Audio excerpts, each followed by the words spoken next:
Rápido porque eu tendo a não esconder as conversas que a gente tem. A ideia é tornar sempre tudo muito público. JDL?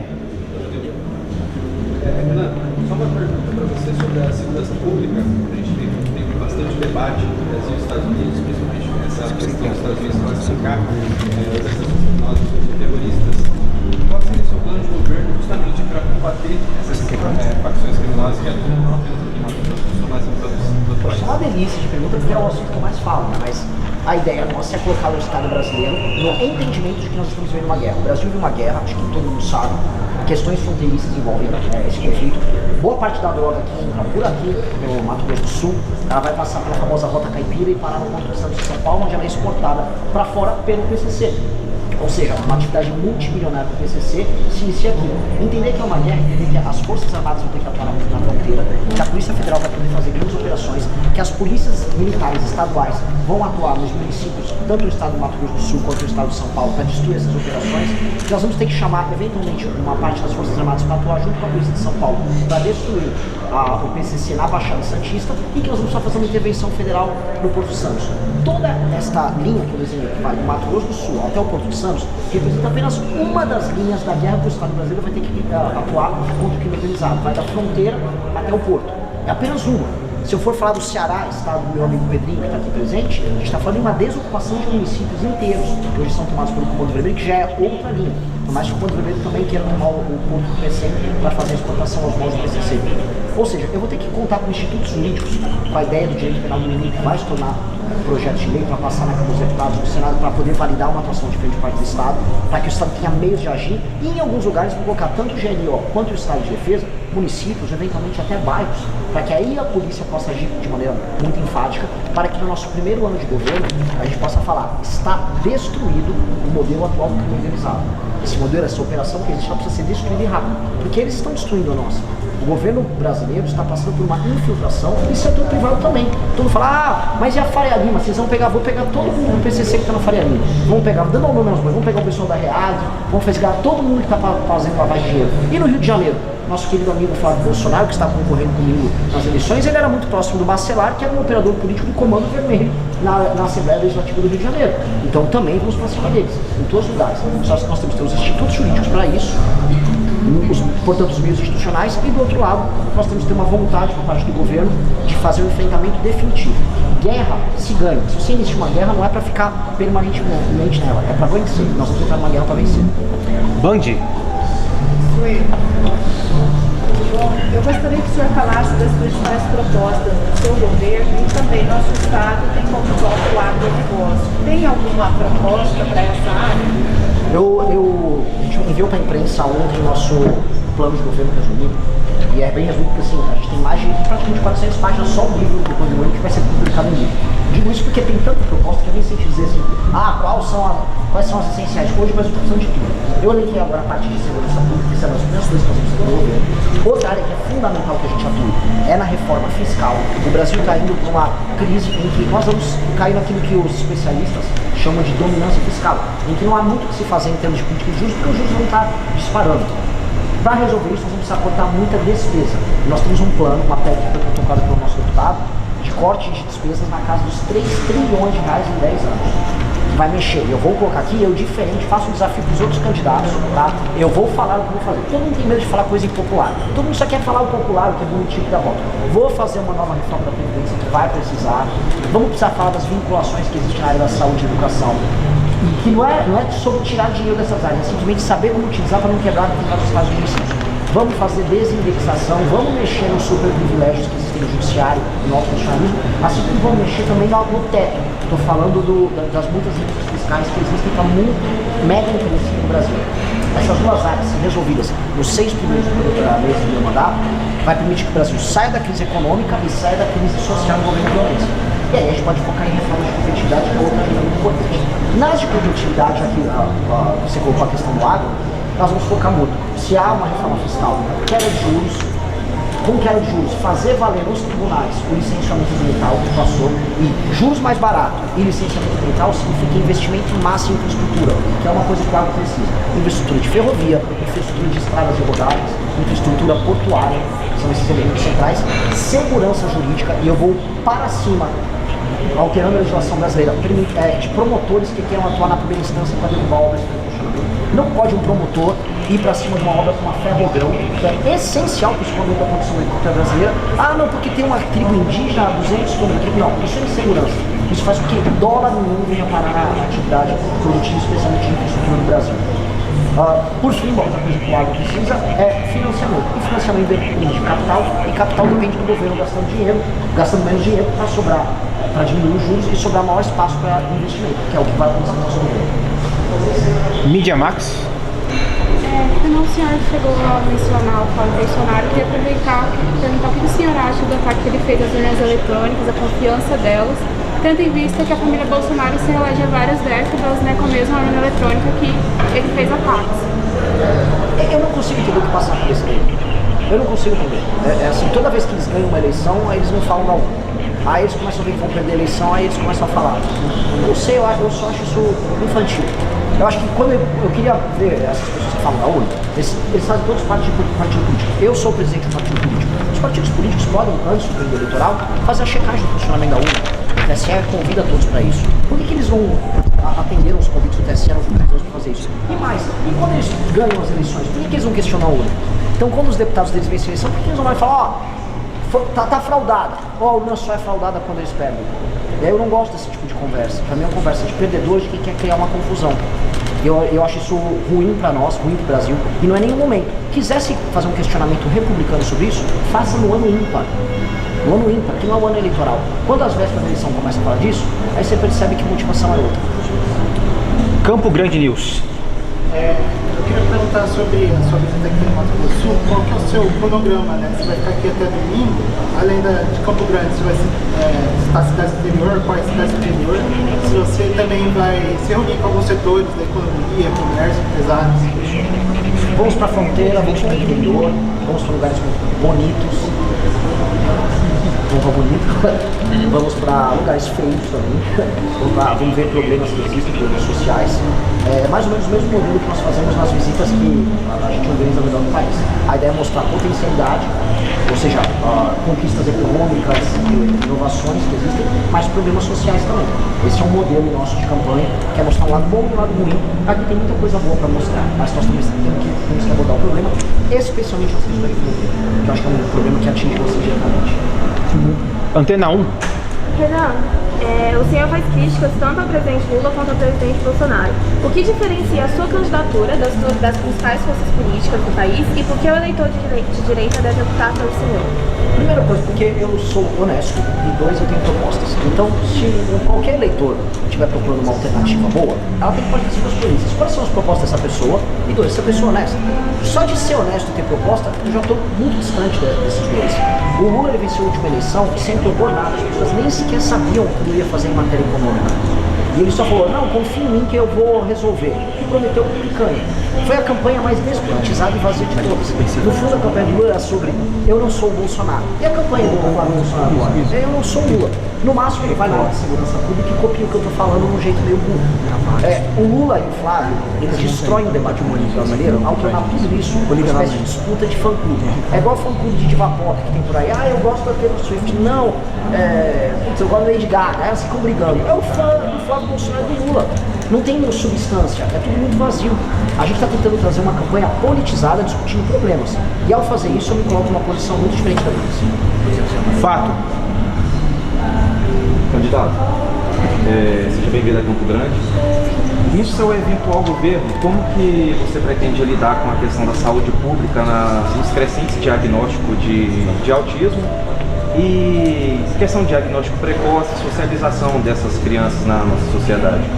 Existem muitas experiências escolares públicas, eu tem uma agora no Mato Grosso, em que existe um atendimento especial com professores especiais para crianças que necessitam de um atendimento especial.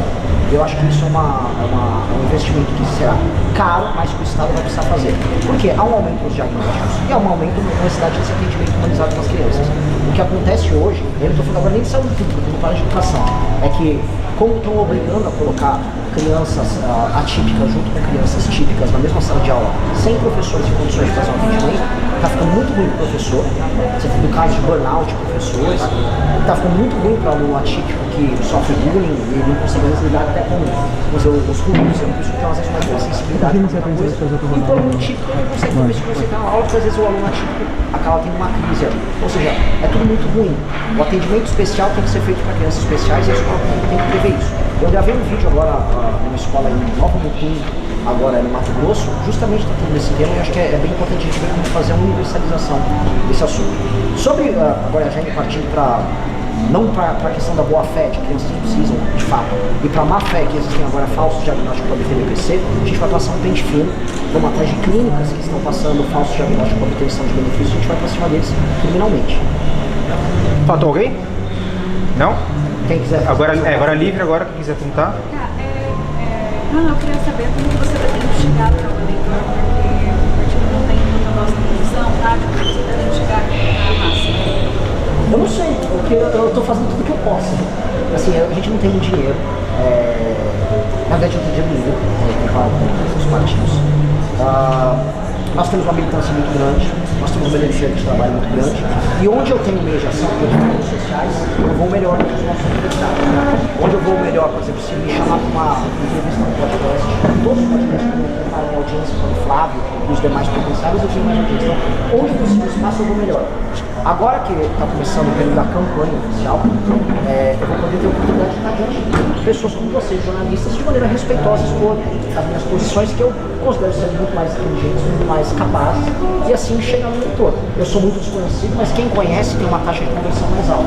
Então, acho que com o espaço que virá naturalmente por conta da campanha, tem uma fé bem grande nisso. Pessoal, rapidinho, vamos só. Tem mais pra cá para liberar esse cara aqui do hotel, por favor? Só para os 3 caras aqui, pessoal. Deixa eu pegar. Morico. Eu já falei já com ele. Tá bom. Posso ir? Pode? Seguimos. Ô Renan, esse discurso de romper com a velha política não é novo. Lula outrora usou, mais recente caso Jair Bolsonaro. Nós temos aí uma questão do Partido Novo. Enfim, o que simboliza em você, o que você consegue levar de confiança para o eleitor de que você não vai ser mais um que prometeu romper com a velha política e sucumbiu a ela? Não iludindo o eleitor com promessas vazias. Então, vou dar um exemplo. O Bolsonaro falava em governar sem ninguém, vou governar sem políticos. Isso é vazio, não dá para fazer isso. O Bolsonaro teve que montar o governo e fazer composição logo que ele chegou ao poder. E isso é natural porque nós temos um modelo que eu considero problemático de presidencialismo de coalizão. Agora, é um modelo que existe. Em outubro, vamos ser bem sinceros, os brasileiros vão eleger no mínimo 300 deputados corruptos. Não estou falando nem de linha ideológica. 300 deputados corruptos que vão comprar votos usando emenda, eles estarão lá em Brasília por conta da decisão espontânea e ativa do eleitor brasileiro. Já que o eleitor brasileiro decidiu me colocar lá na presidência e colocar no mínimo esses 300 corruptos, minha obrigação é sentar e negociar com eles. O que eu vou fazer, e é uma coisa que vai beneficiar muito o trabalho dos amigos aqui da imprensa, é que eu vou tornar público os termos de qualquer negociação. Então, já tornando público, essa aqui é a agenda que o presidente da República teve. Eu ganhei, eu quero destruir o crime organizado, eu tenho essa agenda fiscal, eu tenho essa agenda envolvendo o Pacto Federativo, municípios, essa é a minha agenda? Perfeito. O presidente de um determinado partido quer compor o governo comigo? Assine esse termo e torne isso uma resolução do seu partido apoiando tudo na Câmara dos Deputados. Aí eu posso compor o governo, não me indicando um corrupto e endossando a nossa agenda, tá tudo às claras. E a imprensa vai saber como, inclusive, cobrar todas as partes da concepção, da execução de acordos, se está certo, se está errado. Tem que ser muito transparente nisso. Porque, no fundo, o Brasil, desculpa agora fazer uma reflexão, o Brasil vive um modelo parlamentarista e a nossa Constituição foi construída um modelo parlamentarista sendo presidencialista. Então o Brasil, o presidente ganha uma eleição, mas de repente ele tem que formar governo. Quando no modelo parlamentarista você forma o governo, forma a coalizão no parlamento e depois você cria o primeiro-ministro, que é o chefe de governo. Pois bem, já que este é um modelo, então lá fora, no Japão, por exemplo, todos endossam a agenda de um determinado governo e entram. Nós vamos fazer a mesma coisa. É como se eu fizesse um governo parlamentarista, como se eu fosse uma espécie de primeiro-ministro, tornando pública essa composição. Candidato, devido ao alto número de CACs que temos aqui no estado, uma das pautas que nos interessa é a questão do armamento. Qual que é o seu projeto e plano para a questão da flexibilização do acesso às armas para a população civil? Eu sou favorável a isso. Eu não considero, entretanto, que isso seja uma política pública de segurança pública. Apenas a questão do campo, eu entendo que isso funciona como uma política de segurança. Eu acredito que a gente está falando aqui uma premissa de direito de defesa das famílias e, eventualmente, prática de esporte. E ainda, agora falando até de um outro elemento que é a caça, né? Agora o surto de javali que está rolando aqui na região centro-oeste, isso também tem um efeito ambiental, de proteção, inclusive de espécies nativas que estão perdendo essa invasão de javali. Então, nós vamos flexibilizar, mas não como foi feito no governo anterior, que foi via decreto. Via decreto permite que o governo seguinte venha e derrube, como o Lula fez. Será via projeto de lei. Pode ser a última?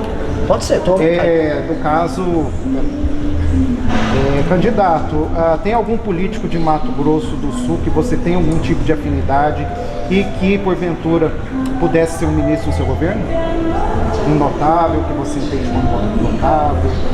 Olha, eu poderia fazer alguns acenos aqui, mas como ninguém fez aceno de volta pra mim, eu não serei simpático por hora. Acho que a gente tem que saber jogar nesse sentido. Poderia fazer um assunto a 2, 3 pessoas, que eu acho que é um trabalho admirável, mas enquanto não também quiserem conversar comigo, eu não sentarei para conversar. Acho que a gente já não está mais na posição, eu não estou em mais 1%, eu não estou na posição aqui de ser o bom rapaz na mesa. Nós vamos vencer as eleições presidenciais e acho que nós estamos na posição de sermos ouvidos. No Mato Grosso, eu fui fazer os eventos e lideranças políticas locais muito boas, o ex-governador Mauro Mendes, chamaram para conversar e assim eu sentei, conversei e passei a conhecer e falar bem do projeto deles no estado. Se as lideranças aqui do Mato Grosso do Sul quiserem fazer o mesmo, eu estaria apto a conversar. É o famoso não darei biscoito para quem não está merecendo. Olha aí, tá vendo? Renan, uma perguntinha. Ultimamente ainda tendo esse bafafá nas internet, na rede social, entre essa briga entre o pessoal de esquerda e de direita. O pessoal de direita te joga muito para a esquerda, o pessoal da esquerda te joga para a direita. Para você, como o senhor enxerga isso? Isso só quer dizer que eu estou certo. Isso só quer dizer que eu tenho posição certa, porque são pessoas muito dogmáticas, e não é nem dogmática por posição. Vou dar um exemplo. Os direitistas falavam que era uma anticorrupção. Lava Jato. Eu participei disso. Aí o bolsonarista se deparou com os escândalos de corrupção do Bolsonaro. Aí quando você vai falar dos escândalos deles, eles se chamam de petista. Quer dizer, se eu critico um desvio ético deles, eu virei um esquerdista? Qual o sentido disso? Porque aí você está jogando então a pauta anticorrupção para a esquerda. A mesma esquerda que também está envolvida nos escândalos do Banco Master, do INSS. É tudo maluco. E o esquerdista vai me chamar de bolsonarista. Eu vi alguns jornalistas agora na televisão me jogando essa pecha. Simplesmente porque eu tenho posições duras no combate ao crime organizado. Se eu mostrar a legislação chinesa, que é um lugar comunista sobre crime organizado, eles ficariam muito assustados. Eles chamariam a China então de um regime de extrema direita. Então, eu apenas olho com felicidade isso, porque a incapacidade de compreender o novo é justamente a característica do velho. O velho não consegue compreender o novo. Eu não falo de velho de idade, eu falo de velho de cabeça. Quando as pessoas não entendem algo, as pessoas estão superadas para isso. Mas tem uma massa de pessoas entendendo o que a gente está fazendo. E é para elas hoje que eu estou acenando. Renan, caso você seja eleito presidente, quais seriam as 3 primeiras medidas que você colocaria em prática nos seus primeiros dias? Alguns primeiros passos da nossa reforma fiscal, destruição total e completa do crime organizado. E quando digo destruição, é passar a legislação e eu, como presidente da República, junto com o meu vice e junto com a liderança das polícias militares e junto com uma espécie de um conselho que nós vamos montar para fazer enfrentamento ao crime, participar das primeiras operações entre tanto o Rio de Janeiro quanto o Ceará, quanto na fronteira aqui no Mato Grosso do Sul, para eu engrossar a ação dos policiais e mostrar aos policiais que vocês não estão abandonados aqui. Colocar a AGU também para apoiá-los. E tomar a iniciativa de olhar todos os casos que haverão, especialmente agora na virada do ano, de tentativa de judicializar ou não fazer valer o licenciamento ambiental, porque eu sei que a partir do momento que eu fizer minhas reformas fiscais, com os juros caindo, e o dinheiro externo, o dinheiro do mundo todo, começar a entrar aqui para a gente investir em infraestrutura, para fazer cabeamento e fiação para a energia elétrica no Brasil, que a estrutura de transmissão está horrível, para fazer rodovia, para fazer ferrovia, vai haver discussões assim, eu não vou permitir, porque aí eu vou fazer com que os estados de vocês, os estados de vocês precisam muito. Tem uma infraestrutura que vocês necessitam para crescer. Então, esses são 3 elementos que o presidente da República precisa colocar já no início do seu mandato. Essa é uma discussão quente hoje. Como você pretende lidar caso seja o chefe do executivo? O poder legislativo tem que fazer valer a sua vontade dentro das suas prerrogativas constitucionais. O STF não será um último tribunal e eu vou me juntar todas as vezes ao Legislativo, toda vez que o STF passar por cima de uma decisão tomada pelo nosso parlamento. O STF tentou, em alguns momentos, derrubar, inclusive, medidas como marco temporal. O parlamento se juntou para enfrentar ele. Eu vou me juntar ao parlamento nisso. O STF tem que voltar para a sua caixinha, que é ser o guardião da Constituição, e não o destruidor da Constituição. E aí eu vou atuar politicamente para isso. Também deixo um recado para os ministros do STF, muito democrático. Eu vou ter, vencido as eleições, que nomear 4 ministros. Eu vou formar maioria no STF. E é uma maioria legalista, uma maioria que não vai ter o STF mais como uma entidade com superpoderes para fazer super negócios. Os nomeados são nomeados para entrar lá para acabar com essa farra de escritórios ligados ao ministro do STF fazer negócio, acabar com as decisões monocráticas e trabalhar junto com o parlamento para a criação de um foro especial alternativo ao STF. Ou seja, os ministros, os deputados e senadores hoje são julgados pelo STF. Não será mais assim. Tem que ser julgado por um tribunal especial formado por desembargadores de diversos estados com mandato de 2 anos e que será sempre por sorteio e sempre um parlamentar será julgado por um magistrado que venha de um estado que não o seu. Desta maneira, eliminamos a força que o STF tem sobre o parlamento, que impede o parlamento de fiscalizar o STF. Uma das premissas do modelo republicano democrático nosso chama checks and balances, que é um sistema de freios e contrapesos entre o poder. Então, quem fiscaliza o judiciário é o legislativo. Agora, como o legislativo vai fiscalizar o judiciário julga o legislativo, especialmente o legislativo muito corrupto como que nós temos. Então, fazendo essas alterações, a gente corrige a dimensão de poder entre STF, legislativo e o próprio poder executivo. Quem seriam suas indicações para o STF? Mais 2 proposições. Quem seriam suas indicações para o STF? Não posso falar nomes, seria até arrogante. Pelo menos um. Não posso, mas posso falar perfis. Eu já falei 2 perfis. Eu acho que os valores dos brasileiros estão sendo muito alvitados por conta de um STF que está colocando premissas de um outro mundo que não é o nosso, premissas woke, eu posso colocar aqui, para cima dos valores dos brasileiros. Então hoje a gente tem um ministro que é evangélico, está faltando um ministro católico tradicional, está faltando também um ministro que seja a favor do agro e do legalismo. Não é que eu estou falando de um agricultor no STF, estou falando de um ministro do STF que entenda o impacto do agro, a força do agro e que entenda que leis claras e segurança jurídica gera crescimento econômico. Todos os demais ministros terão uma linha legalista e uma linha que será favorável aos valores da população brasileira, sem nenhum desrespeito a qualquer tipo de minoria e a direitos humanos fundamentais. Porém, uma coisa é defender direitos humanos fundamentais e a outra é destruir liberdade de expressão em prol de um empoderamento, um uso das minorias como ferramenta de guerra social, que é o que infelizmente certos setores fazem e infelizmente o próprio STF faz. Mais uma? Certo? Obrigado pelas perguntas, pessoal. Obrigado, pessoal. Mais contatos tem eu ou a Amanda, coordenadora de campanha do Irã.